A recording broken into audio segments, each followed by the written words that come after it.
আজকের ভিডিওর মাধ্যমে আমি আপনাদেরকে দেখাবো যে কিভাবে আপনি আপনার ভুলে যাওয়া পাসওয়ার্ড খুঁজে পাবেন।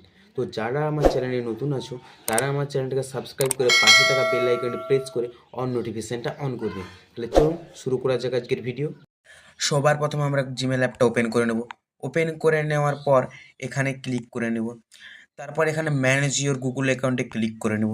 ম্যানেজ ইওর গুগল অ্যাকাউন্টে ক্লিক করার পর এখান দিয়ে চলে আসবেন, দিয়ে এখানে সিকিউরিটিতে ক্লিক করবেন। সিকিউরিটিতে ক্লিক করার পর এখানে নিচের দিকে স্ক্রল করে চলে আসবেন। নিচের দিকে স্ক্রল করে আসার পর দেখুন পাসওয়ার্ড ম্যানেজার, তো পাসওয়ার্ড ম্যানেজারে ক্লিক করে নেবেন।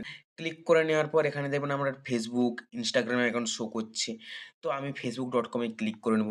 ক্লিক করার পর পাসওয়ার্ড দিয়ে দেবো। পাসওয়ার্ড দেখা গেলে এখানে দেখবেন আপনার ইউজার আইডি পাসওয়ার্ড শো করছে। তো এখানে আপনি আইকনে ক্লিক করে আপনি আপনার ভুলে যাওয়া পাসওয়ার্ড দেখতে পাবেন। এভাবেই আপনি আপনার ফেসবুকের হারিয়ে যাওয়া পাসওয়ার্ড খুঁজে পাবেন। তো ভিডিওটি যদি ভালো লেগে থাকে, হেল্পফুল মনে হয়ে থাকে তাহলে